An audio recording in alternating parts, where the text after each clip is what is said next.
மாமா மாமா, கல்யாணத்துக்கு 4 நாளுக்கு தேவையான துணிமணி எல்லாம் உங்களோடது எடுத்து வச்சுட்டேன்.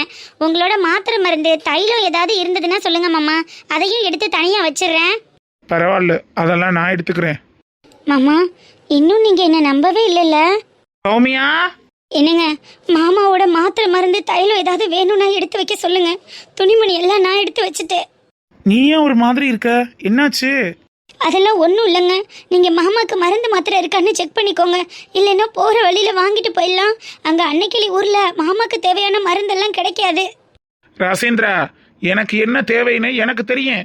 என் பொருளை நான் எடுத்து வச்சுக்கிறேன். சும்மா நல்லவங்க மாதிரி நாடகம் நடிக்கிற வேலையெல்லாம் வேணாம். அப்பா, ஏன்பா இப்படிலாம் பேசுறீங்க? சௌமியா முன்ன மாதிரிலாம் இல்லப்பா, இப்ப ரொம்பவே மாறிட்டா. இங்க வர்ற ராசேந்திரா, நாய் வாழ நிமித்தவும் முடியாது, உன் பொண்டாட்டி குணத்தை மாத்தவும் முடியாது. உன் பொண்டாட்டி திருந்திட்டான்னு நீ வேணும்னா நம்பு, அதெல்லாம் நான் நம்ப தயாரா இல்ல.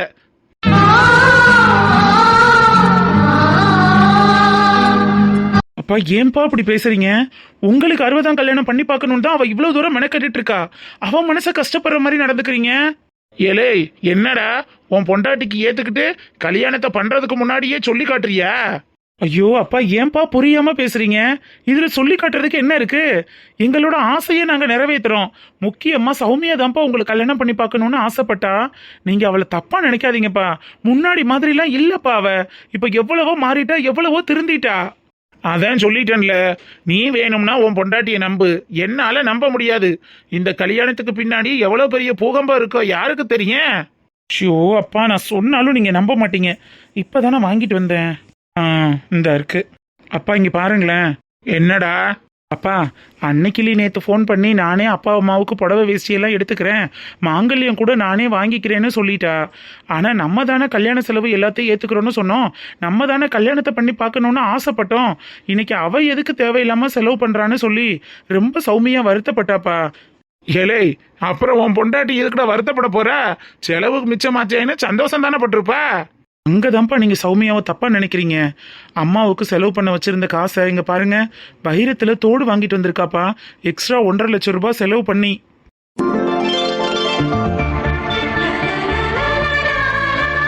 என்னடா சொல்ற? வைரத்துல தோடா? அப்புறம் நான் இன்னும் சும்மாவா சொல்றேன்? மாங்கல்யம் தான் நம்மளால வாங்க முடியல. அந்த பணத்துக்கு ஏதாவது வாங்கணும்னு கடைக்கு போய் பார்த்தா என்ன வாங்குறதுன்னு தெரியாம எக்ஸ்ட்ரா 1.5 லட்சம் ரூபாய் போட்டு இங்க பாருங்கப்பா, வைரத்தோடு வாங்கியிருக்கா. அப்படின்னா ஆக மொத்தம் 2 லட்சம் ரூபாய் மாமியாளுக்கு கொடுக்கற கிஃப்ட்டுக்கு மட்டுமே செலவாயிருக்குன்னு சொல்லு. அட ஆமா, அப்புறம் நான் என்ன சும்மாவா சொல்றேன்? இங்க பாருங்கப்பா, அவளோட 1 மாச சம்பளத்தை மொத்தமா போட்டு அம்மாவுக்காக வைரக்கல் தோடு வாங்கியிருக்காப்பா. ஏலே, 1 மாத சம்பளத்தை ஒருமிக்க எடுத்து போட்டு மாமியாளுக்கு வைரத்தோடு வாங்கி கொடுக்கற அளவுக்கு உன் பொண்டாட்டி அப்பேற்பட்ட பாசக்காரியும் இல்ல. அதை நினைச்சு சந்தோஷப்படுற அளவுக்கு நான் பெரிய ஞானியும் இல்லப்பா சாமி. எடுத்துக்கிட்டு போடாடே, எடுத்துக்கிட்டு போடா. வந்துட்டு என் பேசுறதுக்கு என் அனுபவம் தாண்டா உன் வயசு. அட போங்கப்பா, எப்பதான் நீங்க சௌமியாவை புரிஞ்சுக்க போறீங்கன்னு தெரியல. ஏலே ராசேந்திரா, புரிஞ்சுக்கிற வேண்டியது நான் இல்லடா. நீனும் உங்க அம்மாலாம் அவளை தலையில தூக்கி வச்சுக்கிட்டு ஆடுறதுக்கு ஒரு நாள் மொத்தமா தொப்புன்னு போட்டு கீழே உடப்பா. அன்னைக்கு தாண்டா தெரியும் அவளோட சுயரூபம் என்னன்னு உங்களுக்கு. உண்மையான குணத்தை தெரிஞ்சுக்க போறது நாங்களா இல்ல நீங்களான்னு கூடிய சீக்கிரம் உங்களுக்கே புரியும்பா. கடவுள் உங்களுக்கு அதை புரிய வைப்பாரு. எல்லா மனுஷங்களும் எல்லா நேரமும் தப்பானவங்களாவே இருக்கணும்னு எந்த கட்டாயமும் இல்லைல்ல. அவங்களும் வாழ்க்கைக்கு ஏற மாதிரி சூழ்நிலைகளுக்கு ஏற்றது மாதிரி மாறுறதுக்கு வாய்ப்பு இருக்குல்ல. நீங்க ஏன்பா அந்த மாதிரி நினைக்க கூடாது? ஊருக்கு நேரம் ஆச்சுல்ல, அன்னைக்கு எங்க நம்ம வருவோம்னு காத்துக்கிட்டு இருப்ப. முதல்ல கிளம்பு போ. அப்பா கிளம்புடா.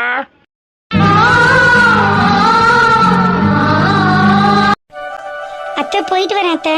இந்தானே இந்தாரா, இதுல 10,000 ரூபாய் காசு இருக்கு, செலவுக்கு வச்சுக்கோங்க. அத்தை, மாமாவும் கொடுத்துருக்காங்க, அவர்கிட்டயும் அமௌண்ட் இருக்கு. பரவாயில்ல அத்தை, இருக்கட்டும். வாங்கி கோடி, செலவுக்கு ஆகும்ல. இங்க அதான் இருக்குல்ல, மாமாவும் கொடுத்துருக்காங்க, அப்புறம் எதுக்கு அமௌண்ட்? கல்யாணம் ஆகி ஃபர்ஸ்ட் டைம் ஹனிமூன் போறோம், செலவுக்கு கொடுக்கும்போது வாங்கிக்க வேண்டியதானே, எதுக்கு வேணான்ற? நயன்தாரா, கிடைக்கிற வாய்ப்பை யூஸ் பண்ணிக்கோடி. எதுக்கு வேணாங்கிற? மாமியார் கையில இருந்து காசு கிடைக்கிறதெல்லாம் கல்யாணம் ஆன புதுசுல தான் நடக்கும். இன்னும் கொஞ்ச நாள் போயிட்டா அதுக்கப்புறம் அவங்க கையில இருந்து 1 ரூபாய் கூட எதிர்பார்க்க முடியாது. வாங்கிக்கோ வாங்கிக்கோ. ஏண்டி? இல்லம்மா, இப்போ புது மருமக, அதனால விழுந்து விழுந்து கவனிப்பீங்க. அதுக்கப்புறம் கொஞ்ச நாள் போயிட்டா இந்த மாதிரி கவனிப்பீங்களா? அதான் கிடைக்கும் போது யூஸ் பண்ணிக்க சொல்றேன். மாமியார் நடந்துக்கிறதெல்லாம் மருமகளை பொறுத்துதாம்மா. மருமக மக மாதிரி நடந்துக்கிட்டா எதுக்கு மாமியார் ரூடா இருக்க போறாங்க? சாவி மாதிரி மருமக இருந்தா மாமியார் பின்னாடி மாறதான் செய்வாங்க. என் மாமியார் எனக்கு செய்ய மாட்டாங்கன்னு நீ வந்து பாத்தியா? என் மாமியாருக்கு நான் பொண்ணு மாதிரி தெரியுமா உனக்கு? சாவி, நயன்தாரா இருக்கான்ங்கிறதுக்காக ஓவரா சீன் போடாத. உன் மாமியார் உன்னை கழுவி ஊத்துறதெல்லாம் 2 காதுல இருந்தும் ரத்த வடியும். அவ்வளவு கழுவி ஊத்துவாங்க தெரியுமா? இதுக்காகவே உன் வீட்டு பக்கம் வர்றதுக்கு எனக்கு பயமா இருக்கும்னா பாரேன். அம்மா, விக்கி வெளியில கிளம்பும் போது கூட வம்பிழுக்கணுமா? இல்லம்மா, நீங்க புது மாமியாருங்கிறதுனாலதான் பாசமா இருக்கீங்களா? போக போக சாவி மாமியார் மாதிரி ஆயிருவீங்களா என்ன? நான் ஒண்ணு என் மாமியார் மாதிரி ஆயிருவாங்கன்னு சொல்லல. கொஞ்ச நாள் கழிச்சோன்னு குணம் மாறும் அப்படின்னு தான் சொன்னேன். நீ எதுக்கு ஏன் குடும்பத்தெல்லாம் இழுக்கிற? அண்ணி, அவர் சும்மா விளையாட்டுக்கு சொல்றாரு. சரி நயன்தாரா, இந்த காசை பொடி, டைம் ஆயிடுச்சு பாரு. உனக்கு தேவையான பொருட்கள்லாம் இந்த காசுல இருந்து வாங்கிக்கோ. சரிங்க அத்தை. சாவி, என்னடி நீ பாட்டுக்கு நிக்கிற? நீ எதுவும் கொடுக்கலையா? 4 உத வேணும்னா குடுக்குறேன், வாங்கிக்கிட்டு போறியா? என்ன சாவி, தம்பி ஃபர்ஸ்ட் டைம் கல்யாணம் ஆகி ஹனிமூன் போறேன். ஒரு 1000 ரூபாய் காசு கொடுத்து ஆசீர்வாதம் பண்ணலாம்ல? குடுக்கணும் தாண்டா நானும் நினைச்சிட்டு இருந்தேன். ஆனா நீ ஓவரா பேசுறல, அதெல்லாம் உனக்கு கிடையாது. முதல்ல இடத்த காலி பண்ணு. சரி சரி, வா, எங்க 2 பேர்கிட்டயும் ஆசீர்வாதம் வாங்கிக்கோ. ஏய், ஏன்டா அவளை வம்ப கிழக்குற? இங்க சும்மா இருங்க. எப்ப பார்த்தாலும் மைனி கிட்ட வம்பிழுத்துட்டே இருக்கீங்க. எங்க அக்கா கிட்ட நான் பேசக்கூடாதா? சரி சரி, போகும்போது ஆசீர்வாதம் பண்ணிட்டு போகலான்னு பார்த்தேன். வேணானா விடு, ஒன்னும் பிரச்சனை இல்ல. டேய், கல்யாணம் பண்ணி முதன்னு ஹனிமூன் போற நீங்க தாண்டா என் காலில் விழுந்து ஆசீர்வாதம் வாங்கணும். அப்பதான் உங்களுக்கு தலைப்பிரசவமே நார்மல் டெலிவரி ஆகி ஆம்பளை பிள்ளைய பெத்து கொடுப்பீங்க. ஏன் சாவி, பொம்பளை பிள்ளை பெத்து கொடுத்தா வேணான்றியா என்ன? எந்த குழந்தையா இருந்தானடா, எல்லாம் நம்ம வீட்டு வாரிசு தானே. மருமகளா இருந்தாலும் சரி, மருமகனா இருந்தாலும் சரி, எதுவா இருந்தாலும் எனக்கு ஹாப்பி தான். ஆனா சீக்கிரமே குட் நியூஸை சொல்ற வழியை பாருங்க 2 பேரும். கடைசி வர ஒரு 1000 ரூபாய் காசு கூட கண்ணில் காட்ட மாட்டேங்கிறீல்ல நீ. சரி சரி, அங்க போயிட்டு எதுக்காவது அமௌண்ட் தேவைப்பட்டுச்சுன்னா ஃபோன் பண்றேன், ஜிபே மட்டும் பண்ணி விடு. மூஞ்ச பாரு, ஆல்ரெடி நான் நயன்தாரா கிட்ட 2000 ரூபாய் கொடுத்து தான் வச்சிருக்கேன். கிளம்பு கிளம்பு, உனக்கெல்லாம் அவ்வளவே ஜாஸ்தி. ஏய் கள்ளி, என்கிட்ட சொல்லவே இல்ல. எங்க அக்கா கொடுத்த காசு அமைக்கிடலான்னு பாக்குறியாடி? ஷூ வேணான்னு சொல்ல சொல்ல அண்ணி ஹேண்ட்பேக்ல வச்சுட்டாங்கங்க. சரி சரி, சாவி போயிட்டு வரோம். அம்மா போயிட்டு வரேம்மா, அப்பா கிட்ட சொல்லிருங்க. சரிப்பா, பார்த்து பத்திரமா போயிட்டு வா. போன உடனே கால் பண்ணடா. ஓகேம்மா. அத்தை போயிட்டு வரேன். மைனி போயிட்டு வரேன். பத்திரமா போயிட்டு வாம்மா. ஏய், உன்னோட லக்கேஜ் பேக்ல ஸ்வெட்டர் ஜர்க்கின் எல்லாமே வச்சிருக்கேன். எது கம்ஃபர்ட்டா இருக்கோ அதை எடுத்து யூஸ் பண்ணிக்கோ, ஓகேவா? மப்ளர் எல்லாம் கூட புதுசா வாங்கி வச்சிருக்கேன்டி. அந்த நாய்க்கு கொஞ்சம் கூலிங் ஓவர் ஆனா ஜலதோஷம் பிடிக்கும். ஹாட் வாட்டர் யூஸ் பண்ணிக்கோங்க, ஓகேவா? பார்த்து பத்திரமா போயிட்டு வா. சரிங்க மைனி. நீங்க தங்கி இருக்கிற காட்டேஜ்லயே காலையில 6 மணில இருந்து 8 மணி வரைக்கும் சுடுதண்ணி வரும். அவனை சுடுதண்ணிலேயே குளிக்க சொல்லு, ஓகேவா? இல்லைன்னா அந்த நாயை குளிக்காம கூட 2-3 நாளைக்கு அப்படியே திரிவாண்டி. ஊட்டி கொடைக்கானல்லாம் போயிட்டு அந்த கூலிங்க்கு குளிக்கவே மாட்டான். சுடுதண்ணி வரும்னு சொல்லிட்டு போய் குளிச்சுட்டு வர சொல்லிடு. அப்பதான் ஃப்ரெஷ்ஷா என்ஜாய் பண்ணலாம். சரிங்க மைனி, நான் பாத்துக்கிறேன். ஏய், கேர்ஃபுல்லா இரு, கூடவே இரு. அவன் கையை பிடிச்சிட்டே போ, கையை பிடிச்சிட்டே வா, சரியா? பத்திரமா இரு. எங்கேயும் யாரு கூடயும் அந்த பேச்சுவார்த்தையும் வச்சுக்காத. அவன் இருக்கிற இடத்துல கூடவே இருந்துக்கணும், ஓகேவா? ஏண்டி, தம்பி மேலையும் தம்பி பொண்டாட்டி மேலையும் இவ்ளோ பாசமா இருக்கல்ல, அவன்கிட்ட மட்டும் ஏண்டி எரிஞ்சு விழுகுற? அதெல்லாம் அப்படிதாம்மா. நீ பத்திரமா போயிட்டு வா. பாய். நல்ல புள்ளையடி. ஆனா நீங்க. வரேன் அத்தை, வரேன் அண்ணி. பாய் பாய் பாய்.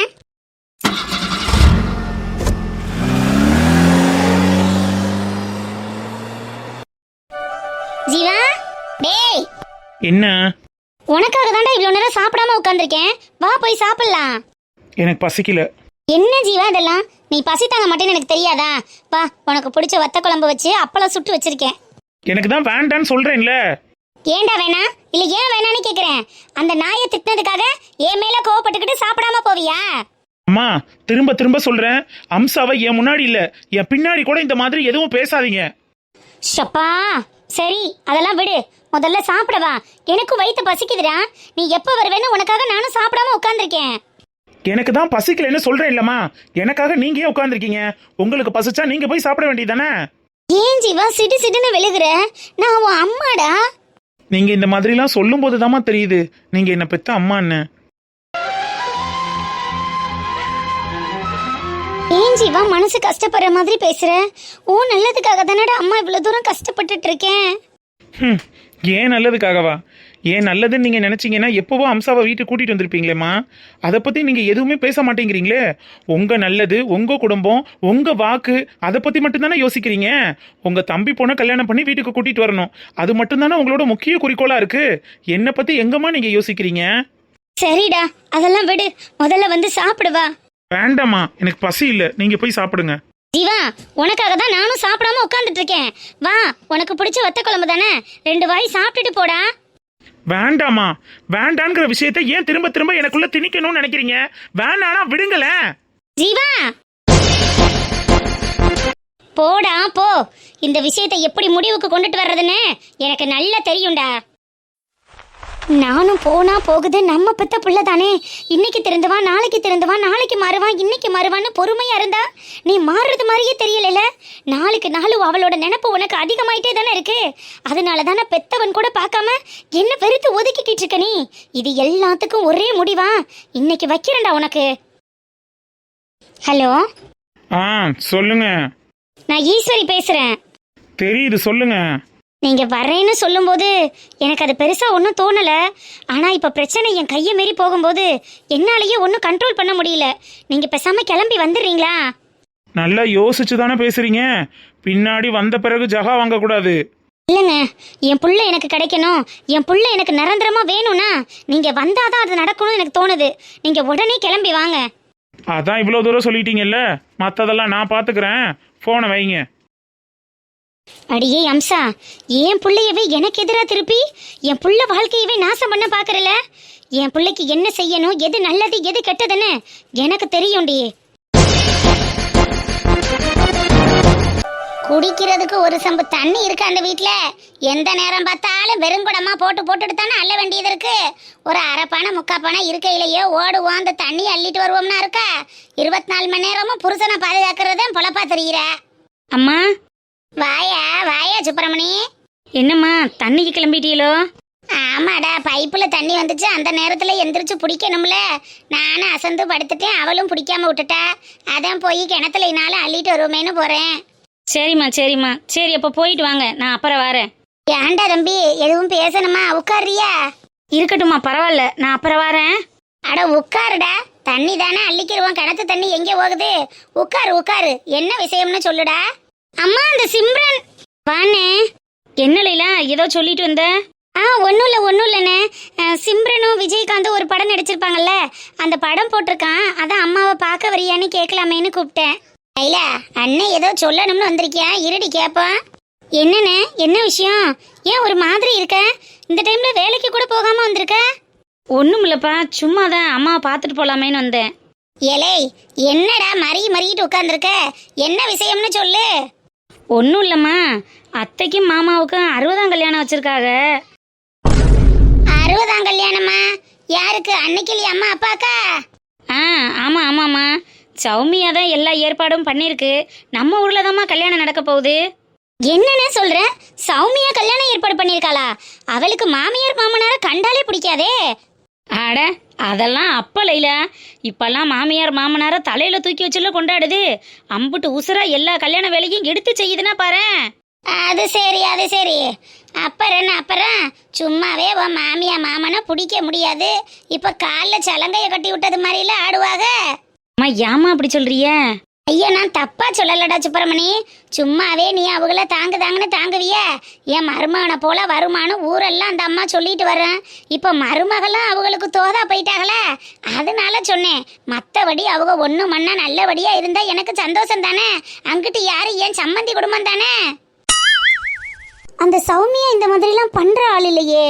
ஏதாவது உள்குத்து இருக்குமா, இல்ல உண்மையிலேயே திருந்திட்டாளா? சுப்பிரமணி கல்யாணம் எங்கப்பா வச்சிருக்காங்க? அம்மா அவங்க இருக்கிற டவுனு பக்கம்லாம் பெருசாக யாரும் விறுவிறுப்பாக வரமாட்டாங்களாம். சுத்து பற்றி எல்லாமே நம்ம பக்கம் தானே சொந்தக்காரவும் இருக்காங்க. அதனால நம்ம உள்ளூர் கோயிலையே கல்யாணத்தை வச்சுக்கிறலான்னு சௌமியா சொல்லியிருக்கு. அவங்க கூட நாளைக்கு கிளம்பி வந்துருவாங்கம்மா. அதான் சொல்றது, சொந்தம் வந்தான் சாதிசனா நம்ம ரத்தம்னு நினைக்கிறதெல்லாம் இந்த கிராமத்து பக்கம் தானே. டவுன்ல இருக்கிறவங்க அடுத்த வீட்டில் கொலையே நடந்தாலும் அப்படியா இங்கே என்ன நடந்துச்சுன்னு கேட்குற அளவுக்கு கதவை இறுக்கி முடிக்கிட்டு உள்ளே உட்காந்துருப்பாங்க. ஆனால் இந்த சனங்க தானே டவுனுன்னு டவுனை தேடி ஓடுது. ஆமாம்மா, நம்ம ஊரில் விசேஷத்தை வச்சுட்டா இங்கனக்குள்ளே உள்ளவங்கெல்லாம் நம்ம பக்கத்து ஊரில் நடந்தே வந்துடுவாங்க. ஆனால் இங்கேருந்து டவுனில் வச்சாங்கன்னா நம்ம எல்லாரும் அதுக்கு ஒரு பஸ்ஸு பிடிக்கணும், வேனு பிடிக்கணும். அது தேவையில்லாத தெண்ட செலவு தானே. இன்னைக்கு அவங்க மட்டும் 4 பேர் காரில் வந்துட்டாங்கன்னா நம்ம வாட்டுக்கு இங்கனக்குள்ளே போய் கல்யாணத்தை முடிச்சிடலாம்.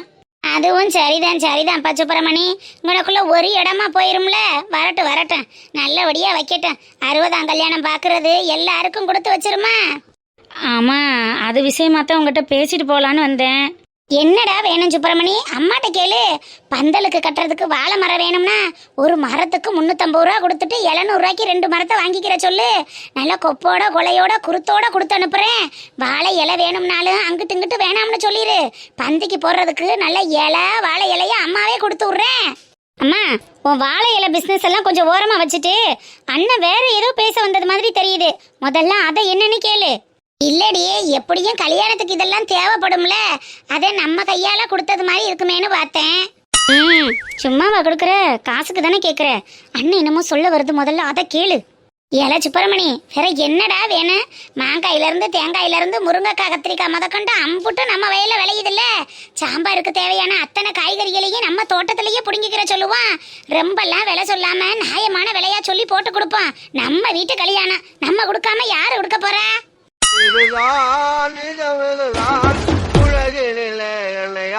இல்லம்மா, அது வந்து ஏலே, சட்னில இருந்து சாம்பார் வரைக்கும் அத்தனைக்கும் தேங்காய் தேவைப்படும்.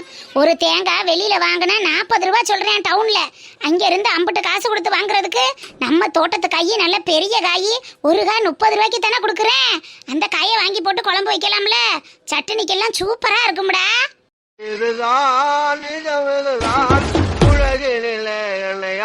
அம்மா, அது வந்து நீ வாய மூறியா கொஞ்சம். அண்ணன் வேற ஏதோ சொல்ல வருது, அதை என்னன்னு கேள. நீ ஏன்டி இப்ப கத்துற? அப்புறம் அது என்ன சொல்ல வருதுன்னு கேட்காம மாங்காய் தேங்காய்னு நீ பாட்டுக்கு பேசிக்கிட்டு இருக்க. அது என்ன சொல்ல வருதுன்னு முதல்ல கேளுமா. சொல்லி அச்சுப்புரமணி, என்ன சொல்ல வர? இல்லம்மா, ஒரு 50,000 ரூபாய் காசு வேணும்.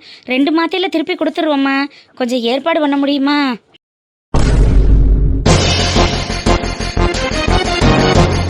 என்னடா திடுதிப்புன்னு இப்படி கேக்குற? 50,000க்கு அப்படி என்ன செலவு? இல்லம்மா, அத்தை மாமாவுக்கு கல்யாணம் வருதுல்ல, அதான் மாங்கல்யமும் பொண்ணு மாப்பிள்ளைக்கு புடவை வேஷ்டியும் நான் எடுக்கலான்னு பாக்குறேன்.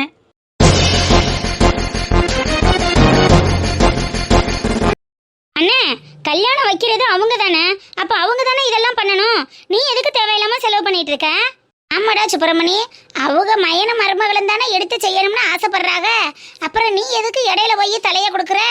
இல்லம்மா, பந்தக்கால் நடுறதுல இருந்து பந்தி வைக்கிறது வரைக்கும் எல்லாமே மச்சான் தான் ஏத்துக்கிறாங்க. ஒரு மருமையனா நான் போய் சும்மா நிற்க முடியாது இல்லம்மா. அதான் ஒரு 3/4 பவுனுக்கு மாங்கல்யமும் ஒரு பட்டு புடவை பட்டு வேஷ்டி மட்டும் எடுக்கலான்னு பாக்குறேன்.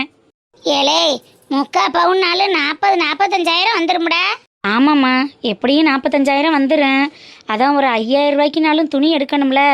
மொத்தம் ஒரு 50,000 ரூபாய் காசு தேவைப்படுது. கொடுத்து என்ன 2 மாசத்துல திருப்பி கொடுத்துருவோம்மா. கையில காசு சுத்தமா இல்லடா சுப்பிரமணி.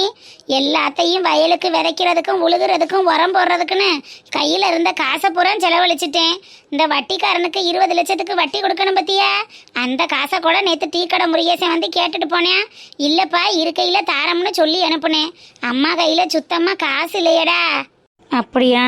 சரிங்கம்மா, சரி பரவாயில்ல, இருக்கட்டும், நான் பார்த்துக்கிறேன். சரி ரணாம்பத்த மேனே, முடியாததை இழுத்து போட்டுக்கிட்டு மாங்குன்னு செலவழிச்சுக்கிட்டு தெரியாத.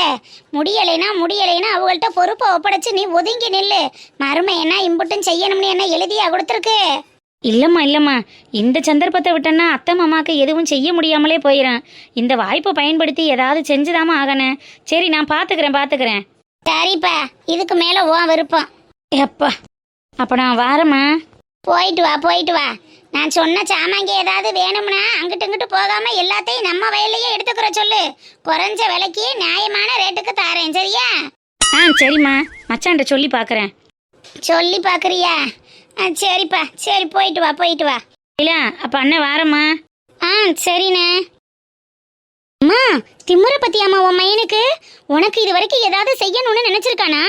மாமியா மாமனுக்கு தாலி சேலை வாங்கி கொடுக்க போறானா? அப்ப என்ன ஒரு ஏத்தம் பத்தியா?